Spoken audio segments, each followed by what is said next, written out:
परिचय।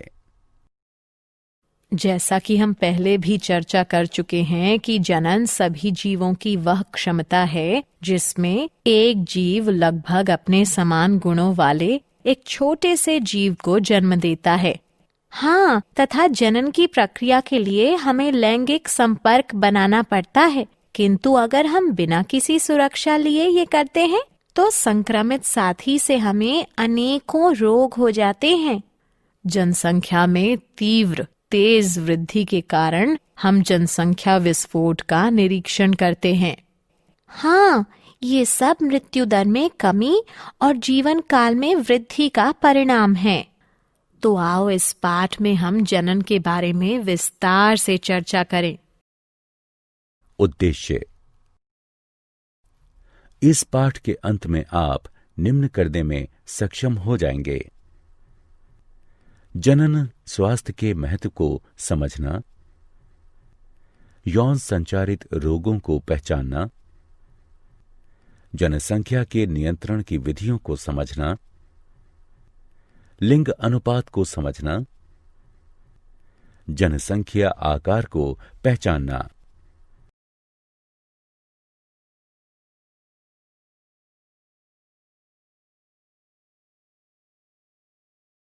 जनन स्वास्थ्य। जनन स्वास्थ्य सामान्य स्वास्थ्य के वे सभी पहलू हैं जो कि एक मनुष्य के सामान्य, सुरक्षित तथा संतुष्ट जनन जीवन को बढ़ावा देने में सहायक हैं।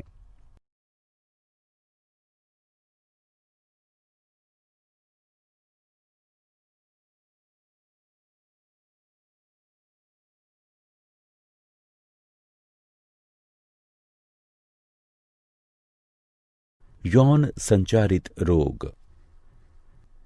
वे रोग जो यौन संबंधों द्वारा एक संक्रमित प्राणी से स्वस्थ प्राणी में संचरित होते हैं, यौन संचारित रोग कहलाते हैं।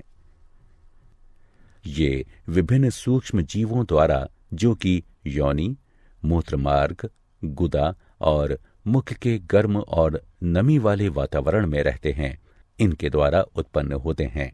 कुछ यौन संचारित रोग निम्न हैं: सुजाक यानी गोनोरिया, सिफिलिस, ट्राइकोमोन्स्ता, एड्स। सुजाक यानी गोनोरिया नाइजेरिया गोनोरिया जीवाणु द्वारा होता है।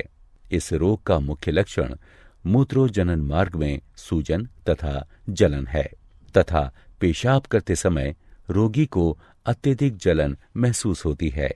यह जीवाणु नर के मूत्रमार्ग और मादा के गर्भाशय ग्रीवा को संदूषित करता है। सिफिलिस ट्रेपोनेमा पेडिलियम जीवाणु द्वारा होता है। मूत्रोजनन मार्ग की म्यूकस झिल्ली में धब्बे यानी चकत्ते होना तथा जननांग पर अल्सर होना आदि इस रोग के मुख्य लक्षण हैं।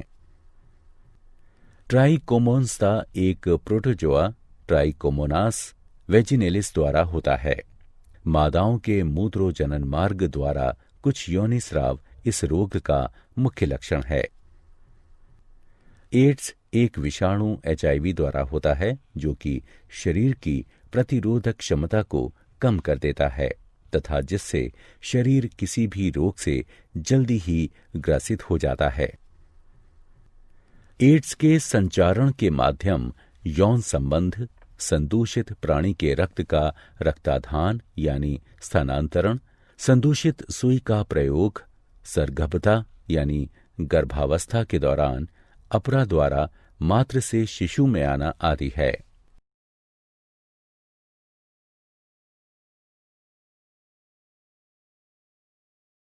जन्म नियंत्रण की विधियां।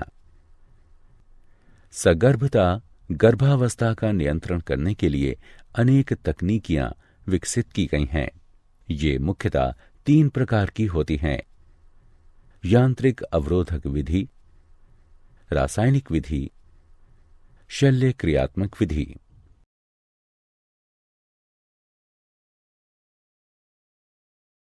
यांत्रिक अवरोधक विधि। यांत्रिक अवरोधक विधि में शारीरिक बाह्य युक्तियां जैसे कॉन्डोम, डायाफ्राम और ग्रीवा टोपी प्रयुक्त होते हैं, जो कि संभोग यानी मैथुन के दौरान शुक्राणुओं को स्त्री के जनन मार्ग में घुसने से रोक देते हैं। अतः यह उनके बीच में रोधक की भांति कार्य करता है। अंतःगर्भाशयी युक्तियों का प्रयोग गर्भाशय में अंतरोपण को रोकता है। यह युक्ति कौपटी है, जो कि डॉक्टरों या अनुभवी नर्सों द्वारा गर्भाशय में सुरक्षित रूप से लगाई जाती है।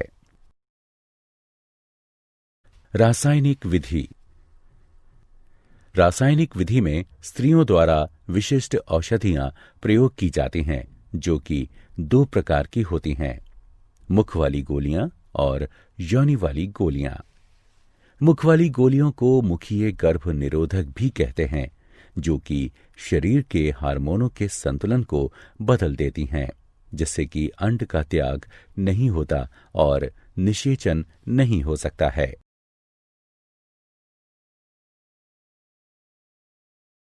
शल्य क्रियात्मक विधियां। शल्य क्रियात्मक विधियों में नरों में शुक्रवाहक के एक छोटे से हिस्से को काट या बांध दिया जाता है। इसे शुक्रवाहक उच्छेदन यानी वासेक्टोमी कहते हैं। अतः शुक्रवाहक रोधित हो जाता है। इस प्रकार शुक्राणुओं का स्थानांतरण रुक जाता है। मादाओं में अंडवाहिनी नलिका शल्य क्रियाओं के द्वारा काट या बांध दी जाती है। इसे नलिका उच्छेदन यानी ट्यूबेक्टोमी कहते हैं। अतः अंड गर्भाशय तक पहुंचने में सक्षम नहीं होता है तथा इस प्रकार निषेचन नहीं हो पाता है। लिंग अनुपात। एक जन समुदाय में मादा तथा नर की संख्या का अनुपात ही लिंग अनुपात कहलाता है। एक स्वस्थ समाज के लिए मादा नर का अनुपात बनाए रखना अत्यंत आवश्यक है। कन्या भ्रूण हत्या के कारण हमारे समाज के कई हिस्सों में कन्या शिशु लिंग अनुपात का गिरना एक चिंता का विषय है। इसलिए जन्म से पहले भ्रूण के लिंग का पता लगाना एक कानूनन अपराध माना गया है। जनसंख्या का आकार। जनन की सहायता से जीव अपनी जनसंख्या में वृद्धि करते हैं। एक निश्चित जनसंख्या में जन्म तथा मृत्यु की दर जनसंख्या का आकार निर्धारित करती है। जनसंख्या में वृद्धि तब होती है जब जन्म दर मृत्यु दर से अधिक होती है।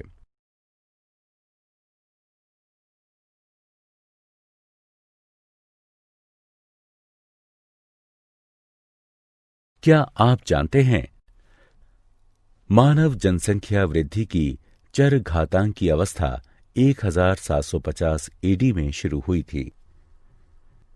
विश्व की मानव जनसंख्या अगले 30 वर्षों में 9.5 अरब तक पहुंच जाएगी। भारत ऐसा पहला देश बना जिसमें 1951 में सरकार द्वारा प्रवर्तित परिवार नियोजन को अपनाया। नाको राष्ट्रीय एड्स नियंत्रण संस्था। भारत ने 1987 में राष्ट्रीय एड्स नियंत्रण संस्था प्रारंभ की थी। प्रत्येक वर्ष 1 दिसंबर विश्व एड्स दिवस के रूप में मनाया जाता है।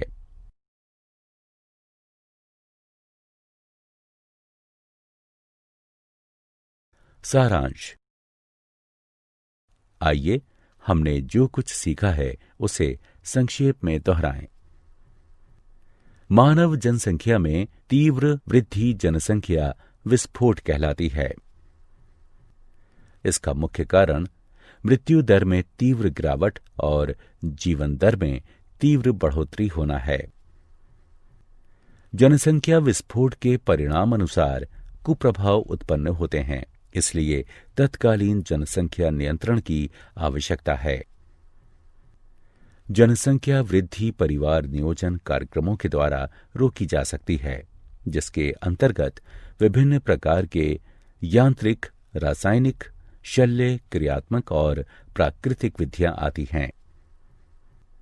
यौन संचारित रोग असुरक्षित यौन क्रियाओं के दौरान संचारित होते हैं।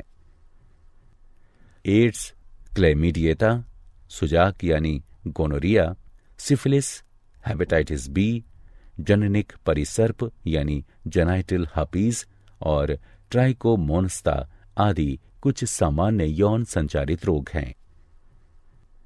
जीवन साथी के साथ वफादारी निभाकर तथा समलैंगिकता, वैश्यावृत्ति तथा अनेक लोगों के साथ सेक्स करने को रोककर इन्हें प्रबंधित तथा नियंत्रित किया जा सकता है।